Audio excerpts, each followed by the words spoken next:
CC, CEO, wanna change your life? Come see me, yo. I'ma teach you how to build up wealth for your family, not just for yourself. I'm a bestseller, a house flipper, a businesswoman, a go-getter, a big investor, a goal builder that could teach you to get richer like millions, baby. You really about to fill your savings. You about to have multiple streams to impact your children, baby. Let me teach you to get your credit on track in the long run. You'll make it all back at Catalyst and watch it all psychology black on firm, but we ain't all black too. Hey, what's up, everybody? It's your girl, Constance Carter. What's happening? As you come on in, I want to welcome you. I want to welcome you to Conversations with Constance. I want to welcome you to the Fly Nubian Queen. I just want to welcome you here. And I know that we have people that are watching from all over the world. So as you come in, make yourself at home. And I want you to put in the comments box where you are watching from, because I want to shout you out and I want to acknowledge you.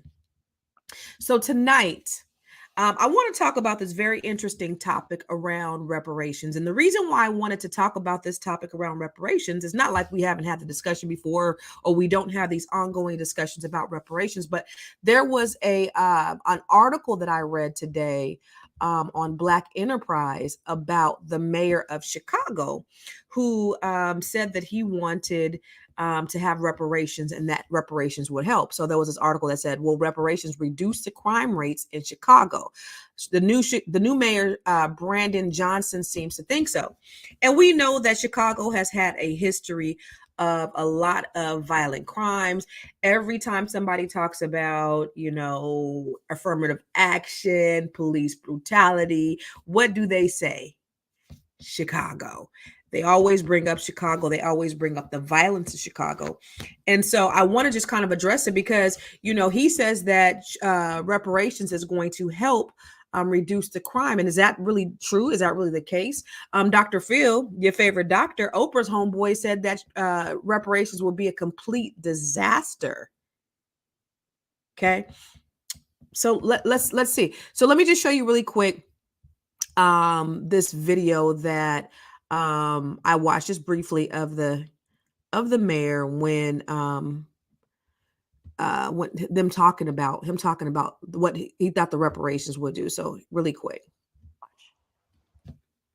What I've built within these last 7 months, in order for us to have a better, stronger, and safer Chicago, it really requires the full force of government. We have stood up an entire office dedicated to reentry. So individuals who are returning to our communities who have been incarcerated because of failed policies, we'll have a welcoming space for them. I've added a $500,000 for restoration and reparations to address, again, the cycle of violence, which looks like school closings, closing of mental health facilities, of which I've invested in now. And so in order for us to build a better, stronger, safer Chicago, it requires investments. And that's what this budget has done.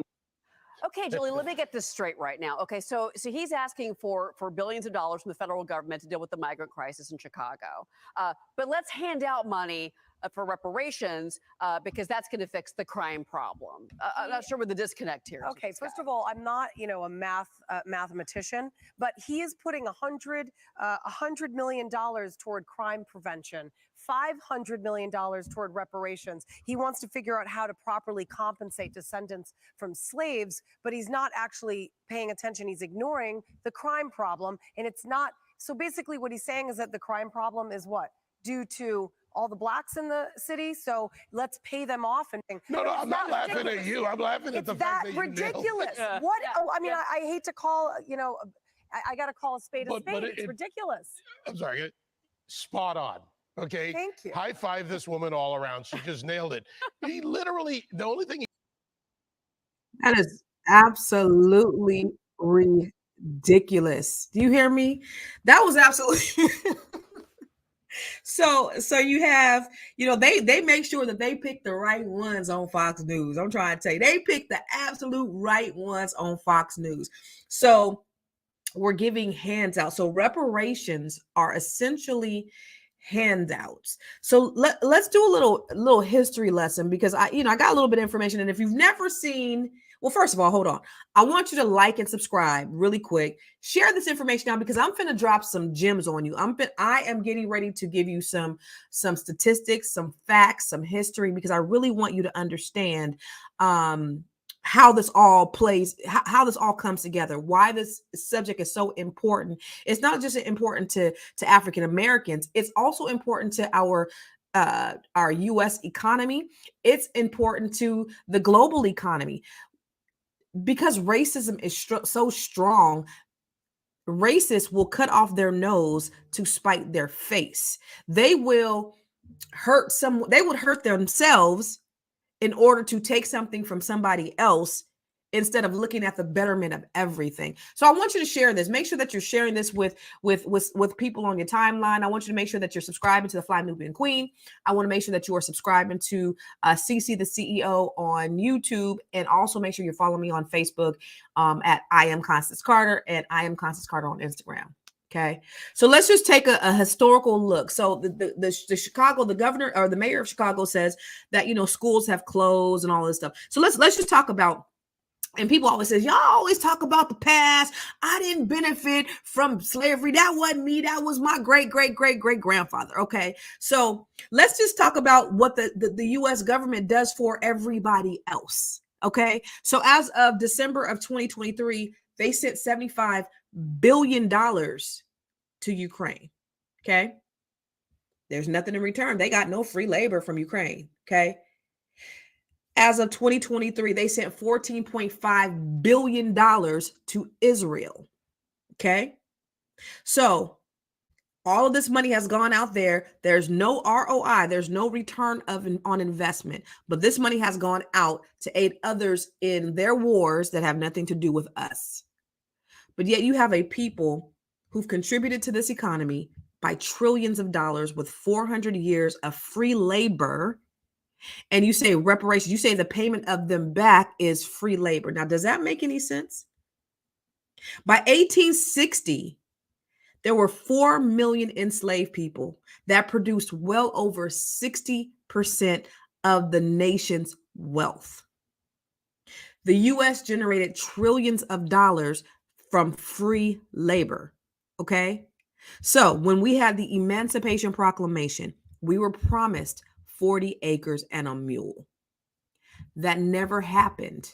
That was reversed. Why? Because President Andrew Johnson reversed the 40 acres and a mule, and they ended up giving reparations to the slave owners who lost their slaves during the Civil War. When have you seen the losers of a war get reparations? But they did. Also, if you go down the timeline in history, when you talk about the Homestead Act, they gave over 260 million acres of land to white people. And you talk about a handout to black people, but you gave over 246 million acres to white people in 1862. That was just 2 years before you took back the 40 acres and a mule from the people that just worked your land for 400 years and made you filthy rich. A global giant, a military presence, just by sheer fact that you got 400 years of free labor. So let's talk about after the Civil War. Then you have the Reconstruction period, right? So they had to reconstruct the nation. Now, okay, you don't give us the 40 acres and the mule. Okay, pull yourself up by your bootstraps. Even though you didn't pull yourself up by your bootstraps, we got to pull ourselves up by our bootstraps, right? So now we got to make sure that we get it on our own. So we go out and we start getting, we start building our own houses. We start getting our own communities. We start making money. You go to places like Rosewood in Florida. You go places to like Greenwood in Tulsa, Oklahoma. 600 businesses, economy's thriving, well-to-do, upwardly mobile Negroes. Economy, the dollar is circulating a year in the economy before it even leaves the community. What do? You destroy it. Not just by fire, but you burn it down and you bomb it. Those PWTs didn't have planes. So it wasn't just from the local people. Black Wall Street was also bombed. So it wasn't just by, some angry mob. that also had to do with the federal government. So then you think about this. Okay, so slavery ends, but then you have the 13th Amendment. So now you have ways, let's figure out how we can still get free labor. You have black codes. You guys know what black codes are? Black codes are codes that they had for black people. Is when they restricted black people from being able to do anything, from being able to purchase homes, conduct business, buy or lease lands. That's why they had to be sharecroppers or move freely through the public. And then if they weren't working and they got caught loitering, or they were vagrants, because there were vagrancy laws, then they would imprison them. And they would do years of hard labor, slave labor, because they were vagrants, because they were loitering, because they didn't have jobs, because they wouldn't allow them to have jobs. So you wouldn't give them jobs, but then you would jail them because you didn't give them jobs. You wouldn't allow them to lease land and buy land so that they can work their own land. So they had to sharecrop. And then what my uncle told me is how the sharecroppers used to do back in Arkansas, and they probably did this all over, because I came from a line of sharecroppers. What happened was they would work them and work them and work them, right? They would give them pennies. They would barely give them pennies. And at the end of the year, because they would lease the land, they would say, "Oh, you owe me." So they would try to work to pay, pay them off. And then at the end of the year, they would say, "Oh, you still owe us. So now you got to stay on and you got to work some more. And I'll give you some pennies. I'll give you just enough to give you some scraps." That's what happened. That's what would happen with sharecroppers. So then you had the Great Migration from the South to the North. People going to Chicago, to Detroit, to all these places up north, because now there are jobs. There's these industries and black people are going. So then you have what's called white flight. Black people are coming. That's why you have the federal housing laws that were put in place in 1968, because they would do things called redlining. They would do things called block busting. They would do things called block busting. They would do puffing. Oh no, the blacks are coming. The blacks are coming. You got to get out of town. The blacks are coming. You got to sell your house. You got to move because the blacks are coming. And so when the blacks came, then you had white flight. And what happens with white flight also happens is urban decay. Oh, black people just don't take care of their properties. No, what happens is you take the economy, you take the local economy out of these neighborhoods. Now we don't have any grocery stores. So now we have food deserts. Now you have crime because you have no jobs. This is all by design. Okay. So urban decay is when they withhold maintenance, capital mortgages. So it makes it difficult for the communities to retain or attract what they need in order to build, which in turn lead to the situation that they're in with urban decay. So you think about that. So the taxes are taken out of these communities. Now you have these impoverished neighborhoods, crime increase. Now you have these schools. Now, did you know, if you looked at my TED Talk, Google that shit, I talked about how they spend $32 billion more on white schools than they do on black schools. So now the education is far superior.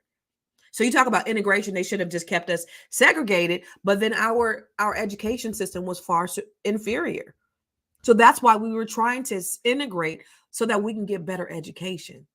Because look you go to these schools, you go to some schools and there's mildew in the schools, there's mold, kids are getting sick, they have hand-me-down books, and then you go to other schools with Olympic-sized pools, with excess amongst excess. $32 billion more on white schools than on black schools or children of color or minority-based schools. So then think about this. Then you got the introduction to crack cocaine. Ooh, who introduced crack cocaine to the inner cities? Well, black people don't got planes. Black people don't got boats. So now you think about you have this urban decay. There's no jobs, crime, poverty, hungry, babies dying, children crying. Now you're trying to make some money. And now somebody comes and gives you a way to get your family out of fast money. But where did the drugs come from? Did the black people have the boat to go over to get the drugs from the sea, from the other countries, from Colombia? No. The CIA brought drugs in. Now, I don't know if you ever heard of Gary Webb. He was a whistleblower. He was a journalist for the San Jose Mercury News. San Jose, that's my hometown. San Jose Mercury News. He did extensive research on the CIA bringing crack cocaine to the inner cities. This was by design. Now think about this. J. Edgar Hoover said in 1955, the biggest threat to America was Negro unity. So every time some type of Black Messiah, because he also said that the Black Messiah was a threat. So every time you have a rise of some type of Black Messiah, some type of unifier or a quote unquote savior, he's assassinated. But the FBI, CIA are always behind that. So they'll use a figurehead, but it's really done by those entities. So the CIA brings in crack cocaine. They have this Gary Webb. He is shamed. He's ostracized. And all of a sudden, he commits suicide by shooting himself in the back of the head twice. Have you ever heard of somebody committing suicide by shooting themselves in the back of the head twice? How do you pull the trigger twice in the back of your head and it's ruled a suicide? Think about that. So this is all by design. And I'm telling you this because when they talk about a handout to African Americans, you got to think about the wealth gap and how it exists and why that article in Forbes said in the year 2053 that Black median wealth was going to be a 0. All of these things that were put in place to destroy our communities every time we've tried to get advanced. To me, I feel like rap music is one of those things that is destroying our community. It is a decay to the Black community. Every time we get ahead, there's something that brings us back. Black people make up, I think, 2 or 3 million of the federal prison system. 2.3 million Black people are in jail. Now, we don't commit crimes at a higher rate. We are convicted at a higher rate, and then we are wrongfully convicted at an even higher rate. This is by design, ladies and gentlemen. So when they talk about giving you a handout for reparations, let's talk about who all they've given reparations to. They've given reparations to the Native Americans, deserved, well deserved. They've given reparations to the Japanese. They were put in intern camps, yeah, you know what I'm talking about. They gave reparations. They aided in reparation to the Jews. They helped the Jews get their reparations. But yeah, you have 400 years of free labor, and these people, don't get these people a handout. What would it look like to have equity or equality? Think about, let me tell you 10 companies that actually benefited from slave labor. And these are companies that we use every day. New York Life. I have a life insurance policy from New York Life. Tiffany & Co. So y'all out here wearing your Tiffany bracelets. Guess what? Tiffany was a company that benefited from slavery. Anybody have Aetna?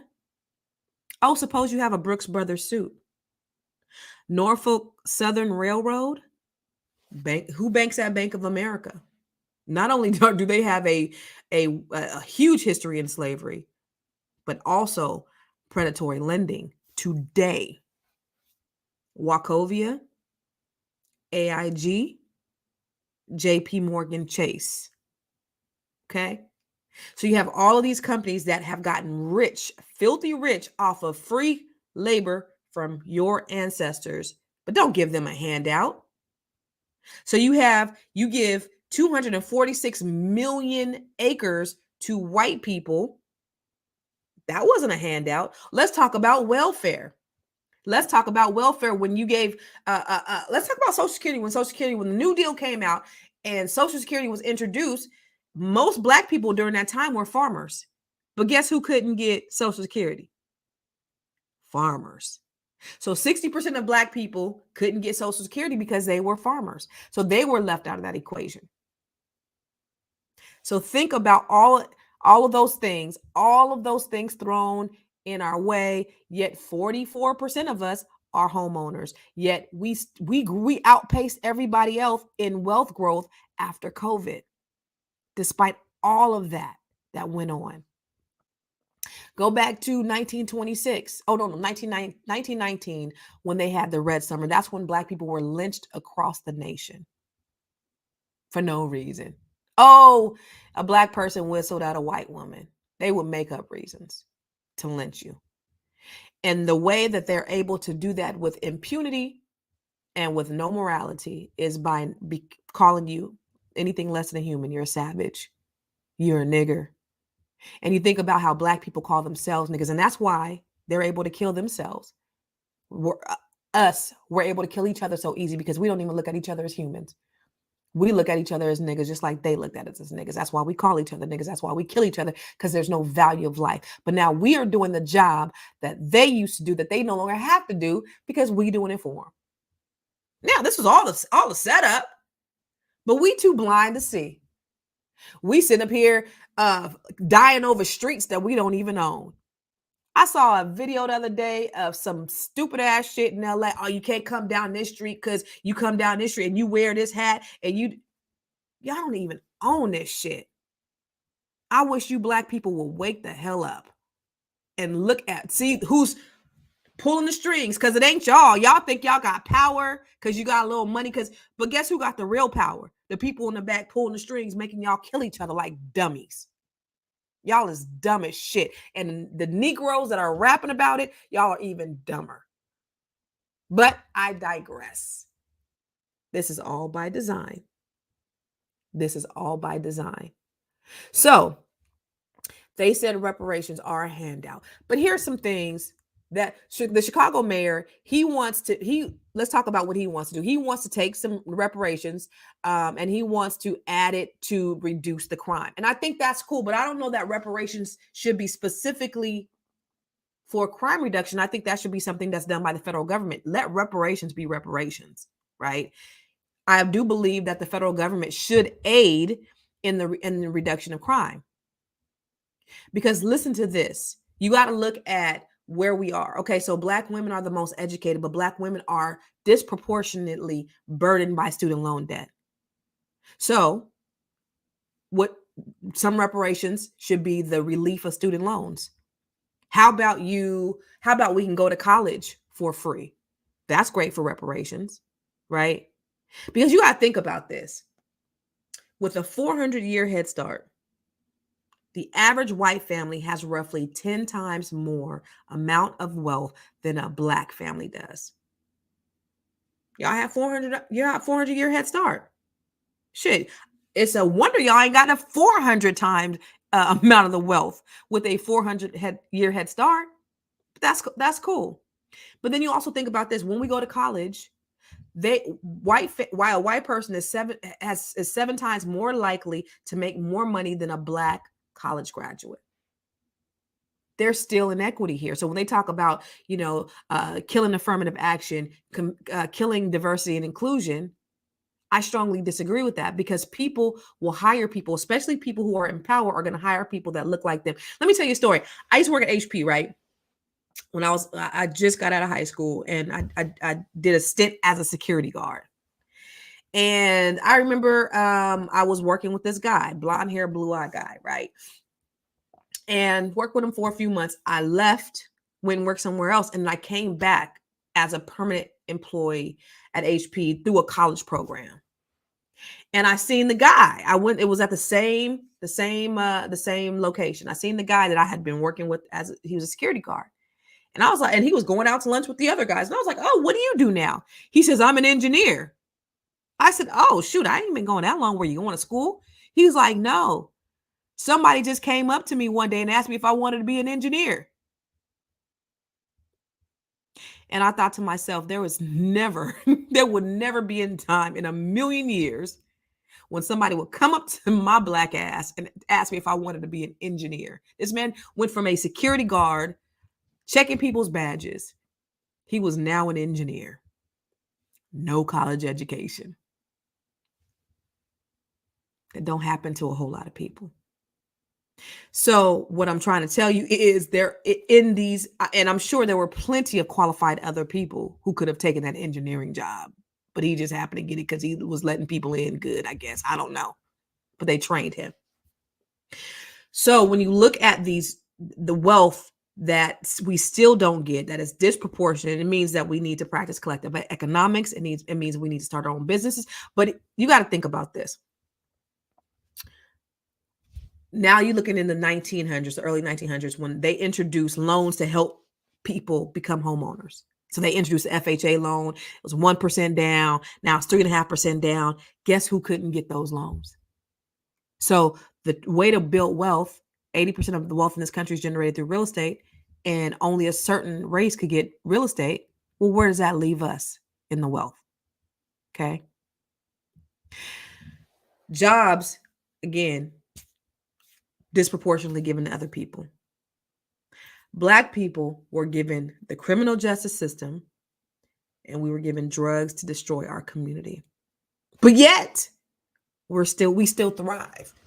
Yet, we still see a lot of Black excellence in spite of that. So I'm not telling you any of this to bring you down in any way. And I don't want you to hate anybody, but I want you to look at this, because this right here, this should make you motivated to go above and beyond, to make a difference, to make an impact, to effectuate change. Change could happen by you alone. One person. Now, under the sound of my voice, if I can effectuate change with one person, then if I'm affecting you, if I am speaking to you, if I'm speaking in your life in some way, and you're affected by what I'm saying today, then you have the power to do the same thing with somebody else. Maybe on this platform, maybe in person, maybe in the community. But I'm telling you this to give you the information so that you can go along. I don't want you to hate no white people. I don't want you to hate them. It does not serve you. It doesn't get you anywhere. It doesn't do anything. Why do hate for hate? Love. You ain't got to be best friends. Love, move on, build your own communities, help your people, create legacies, build wealth. This should motivate, inspire you to work even harder, to be self-sufficient and independent. But yes, we do deserve reparations, and it could be given in any form. So they're saying that I think that we deserve at least 117,000, somewhere around 120,000, or was it 300,000? I can't remember what the proposal is to equate that 40 acres and a mule that they owe us. It's owed to us. So when people be like, nah, we don't need no reparations, think about all the things that I just said and why we deserve reparations. It's not a matter of us asking for it. It's what they owe us. Pay us what you owe us. So all that labor that you got for free, yeah, you might not have done it directly, but you were a direct result, a lineage of somebody who did. I think about my grandparents and my great grandparents. My great grandfather was just born just out of slavery, so he was directly affected. And if you ever read the book by Joy DeGruy, Post-Traumatic Slave Syndrome, it affects us to this day. Just like post-traumatic PTSD, post-traumatic stress syndrome, can affect your seed. Post-traumatic slave syndrome also affects the descendants of slavery mentally. It's a proven fact.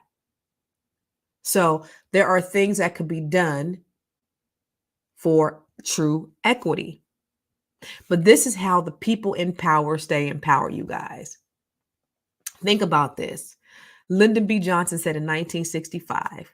So when we think about racism is a tool, okay, to keep the people in power, to keep the rich richer and the poor poor. How do you think Donald Trump was able to get all those poor people on his side when what his policies were not talking about anything to help the poor people? But he was able to get these poor people to believe in what he was talking about. Why? Because Lyndon B. Johnson said in 1965, if you can convince the best color man, if you can convince the lowest white man that he's better, Google it, that he's better than the best color man, he won't even know you picking his pockets.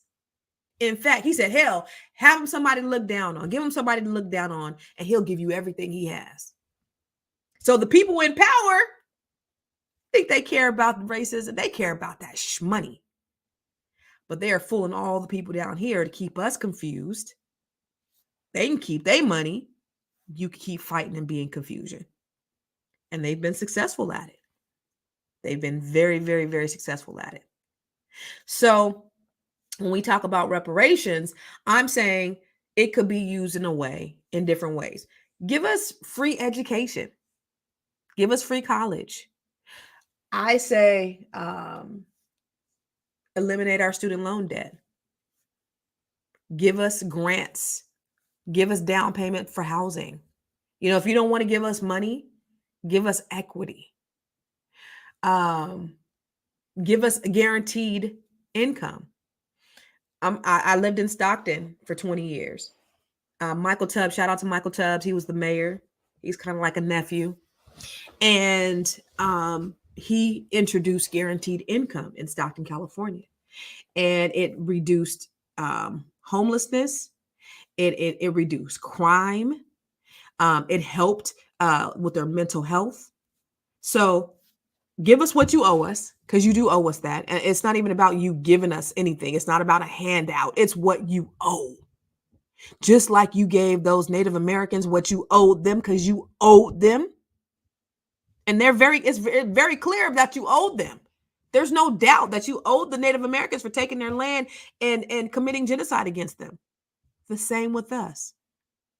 You owe us as well 400 years of free labor. Not only that, but another 150 years of sheer torture to our race. You owe us. So I scoff at people like the folks on Fox News who will sit there and say, Black people are committing crimes. Why don't we increase the police presence? Well, it's a known fact that an increase of police presence doesn't reduce crime. An increase of jobs reduces crimes. But when you take all the jobs out of a community, then that's what happens. When you take jobs out of communities, when you create food deserts, when you create poverty, when you create urban decay, by design, crime increases. But then you want to victimize somebody and then you want to blame the victim. It's not how that works. So, yes, reparations are very important. So your boy, Dr. Phil, Oprah's homeboy, said reparations will be a complete disaster is an absolute lie. But that's also like going with the stereotype that, you know, Black people don't deserve to have money or deserve to have wealth, that we're going to squander it. But understand that when in 1931, in Greenwood, Tulsa, Oklahoma, in the Greenwood section of Tulsa, Oklahoma, when we practiced collective economics, the dollar stayed in our community a whole year before it left the community. Yeah. We know how to spend money. We know how to be investors and rather than consumers. With all the financial literacy and the information out there, you can't keep you can't keep it from us. So yeah, some people are going to squander it. Yeah, for sure. But you're going to throw out the baby with the bathwater. So you're not going to give none of us any money. Just like you have anybody from any race. You have Native Americans that are squandering. They getting free education. But we 400 years and we put in the worst schools in the country. We put in the worst positions. We're kept in the ghetto. And as soon as we come to the neighborhoods, the property values decline. Yeah. No, that's all by design, ladies and gentlemen. So we got to get to work. We have to get to work. And this is the reason why this is so important. This is why 2024 could be a new year for you. This is why we have to work together. And this is the reason why that's why I'm so passionate about this is why I'm so passionate. Boyce just text me. This is why I'm so passionate about helping. I help everybody. I love everybody. So don't get it twisted. And I don't want to be like the people like, I have white friends. It's not even like that. And I'm not even talking race, or I'm not talking as if anybody's the enemy, because I don't believe anybody's on that side of being anybody's enemy. But I'm talking about I could love Black people. I could be pro-Black without being anti anything else. And so I'm talking about being pro us. What do? We are the underserved. We're the ones with the community that's all fucked up. We're the ones that have, the highest crime rate, the lowest literacy rate, the lowest education rate, the highest single parent. How we have that. We have a need. So that we need to go to work to fix our need. So one of the things that I do, couple of things. One thing is I help Black women. And I don't know if you know, I don't know if this is your first time watching me, but I help Black women. I have something that's called the Net 7 Collective. And my next cohort is starting in February. And that's where I'm helping 100 women. I'm halfway through. My goal is to help 100 women increase their net worth by $1 million. Why am I qualified? Because I've been able to do that myself. Built the largest Black-owned real estate firm in California. I own real estate. I own commercial. I'm an owner of a marijuana dispensary. I have best-selling books. I'm teaching Black women specifically how to do all of those things. I'm coaching you specifically on how to build your net worth. Okay. So that's one thing I'm doing. So if you're Black and you're a woman, book a call with me so that we can see if you're a good fit for the Net 7 Collective. Okay. So that's one thing I'm doing. For everybody else, for those who aren't a good fit for the Net 7 Collective, I have what's called the Grow Your Money Club. And this club is to help I'm trying to help the masses. Now I do trainings. I have trainings in there. I have real estate trainings. I have all kinds of things where I'm helping people to really build in different ways with your credit, with your budgeting, with your wealth, with your business. I'm dropping a training in this month about how to self-publish your own book. I'm doing trainings on how to create your own podcast. I'm doing trainings on how to generate passive income. This is for everybody from all walks of life. And these are thousands and thousands of dollars in training that I have on my site that people pay thousands of dollars for. And if you paid thousands of dollars for them, sorry. But now it's available for everybody for only $47 a month if you want to be a part of this membership. So if you want to do that, go to Grow Your Money club. So for the Grow Your Money Club, go to growyourmoney.club. Join the Grow Your Money Club. It's only $47 a month. And if you want to be part of the VIP, it's $97. And actually, for the VIP members, we're doing our first Q&A session next Wednesday. So for the VIP folks, you guys will be getting an email tomorrow morning letting you know about the Q&A session that we're going to be doing. Just think of it as a pick your brain. It's pick Constance's brain session. And think of it as, a mini coaching session, which my coaching sessions are about $1,000. If you want to do one-on-one coaching with me, it's $1,000 minimum, and that's for 30 minutes. So, and people pay me for that. So think about that. So think of that, $97, and we're going to do a VIP session. So if you wanted to do the Net 7 Collective, if you are a Black woman or a Black woman, go to bookwithconstance.com, and I'm happy to interview you and see if you would be a good fit for the Net 7 Collective. Now, this community is a beautiful community of beautiful, dynamic Black women from all over the country who share, who grow together, who inspire, who give. I mean, these ladies are killing it. I'm sitting on the front row seeing their successes, and it's absolutely amazing. Go to my website, ConstanceCarter.com, and look at the Net 7 Collective. Look at the testimonials. They speak for themselves. I don't even have to tout it. But this is my contribution of closing the wealth gap. The reason why I'm doing that is because I don't know if you see my TED Talk, Google that shit. But my passion is really closing the wealth gap. And that's always been me. Ever since I was in high school, when I was president of the BSU, I wanted to close the grade gap because the median grade for Black students in my district was a D. And I was like, we're going to close the grade gap. So now I just want to help our people close the wealth gap. And so, I know real estate. I'm an expert in real estate. Sold thousands of homes. I'm a certified credit expert. I have a best-selling book on credit. I just want to help you. That's it. And that's all. And that's my give back. This is my passion project to help people. So I've done all the big stuff. Now I really want to just help everyday people just like you to be able to get in position to really grow and build. And wealth is not just about money. It's about a mindset. It's about everything that's all inclusive. And so that's what it's about. And that's where I'm at, And so if I died today, I would die happy because I'm walking in my purpose. And so I just want to help other people to be able to do the same thing and walk in their purpose and create lives, on your own terms. If you've watched me before, I mentioned a couple, like last month, a girlfriend of mine, Brashawn Shaw, shout out Brashawn, New York Housewives. She was like, yo, Constance, want to go to Turks and Caicos next week? I was like, bet. I want you to be able to get up and go to Turks and Caicos next week if you want to do that. And I missed my flight, my first class flight. And I had to buy another flight, which is more expensive the next day. But I want you to be able to, I got that flight credit, but I want you to be able to, I got a flight credit. I'll use that. So anyway, I want you to be able to do that too. All right. So thank you for listening to me rant. But, if I'm ranting, I'm telling y'all, that's my passion. I just want to help us. Okay. So thank you for listening. I appreciate you. Because you know what? I love you for real in real